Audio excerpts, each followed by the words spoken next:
The perfect alignment. Radhika एक bench पर बैठी थी, बेचैनी उसके चेहरे पर साफ झलक रही थी। उसने अपनी घड़ी पर नजर डाली। ठीक 10 बजे थे। माथे पर आई बालों की लट को उसने बेताबी से पीछे किया और एक गहरी सांस ली। आधा घंटा और बीत गया। घड़ी में 10:30 बज चुके थे और राधिका का गुस्सा बढ़ता जा रहा था। तभी राहुल हांफता हुआ तेज कदमों से आया और उसके बगल में आकर बैठ गया।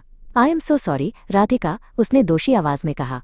थोड़ा लेट हो गया, ट्रैफिक में बुरी तरह फंस गया था। राधिका ने उसकी आंखों में देखा और तीखे स्वर में पूछा, तुम क्यों मिलना चाह रहे थे राहुल? साफ साफ बताओ। राहुल ने नजरें चुराते हुए कोमल आवाज में कहा, कोई खास बात नहीं थी, सच कहूं तो बस मैंने नोटिस किया कि तुम कुछ दिनों से बेहद अपसेट हो। सोचा शायद क्या बात है पूछ लूं, तुम तो कभी खुद से बताओगी नहीं। बेचैनी में राहुल ने माचिस की तीली को मुंह में रख लिया और सिगरेट को माचिस की डिब्बी पर रगड़ने लगा। राधिका उसकी इस बेवकूफ़ी भरी हरकत को देखकर मुस्कुराने लगी।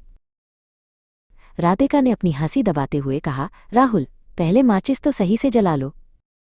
राहुल झेपते हुए बोला, ओह शिट। उसने तीली मुंह से निकाली, सिगरेट को देखा और उसे उल्टी तरफ से अपने मुंह में रख लिया। राधिका ने सिर हिलाया और कहा, तुम बहुत मेहनत कर रहे हो आजकल। वो किसी ख्याल में खो गई। उसने अपने दोनों हाथ उठाकर अपनी पोनीटेल बनाने लगी। इसी क्रम में उसकी नज़र फिर राहुल पर पड़ी, जो अब सिगरेट को उल्टी तरफ से जलाने की कोशिश कर रहा था।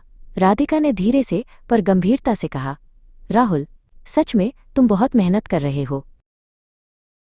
वो तुरंत झुककर सिगरेट को सीधा करती है और राहुल के होठों से लगा देती है। राहुल की आंखों में एक विचार कौंधता है।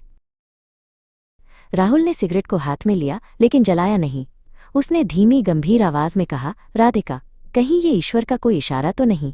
जिसकी जो जगह है उसे वहीं रहना चाहिए शायद। देखो, एक सिगरेट पीने में भी इतने नियम हैं। तीली की जगह सिगरेट नहीं ले सकती और सिगरेट की जगह तीली नहीं।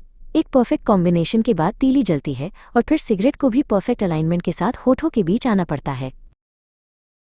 वो उठते हुए उसकी आंखों में देखता है और कहता है, सिगरेट पीकर जिंदगी बर्बाद करने में भी इतना नियम और कॉम्बिनेशन चाहिए, तो जिंदगी को जिंदगी की तरह जीने में इसकी कितनी ज़रूरत पड़ेगी। वो धीरे से उठता है और बिना राधिका के जवाब का इंतजार किए जाने लगता है। राहुल धीरे धीरे चलता है। वो सिगरेट को आधे से तोड़कर पास की झाड़ी में फेंक देता है। वो बिना सिगरेट जलाए चला जाता है। राधिका अकेली बैठी रही। उसने धीमी आवाज में कहा, और अब मुझे समझ आया, तुम मुझसे क्यों मिलना चाहते थे। उसने अपने चेहरे के भावों को संभाला।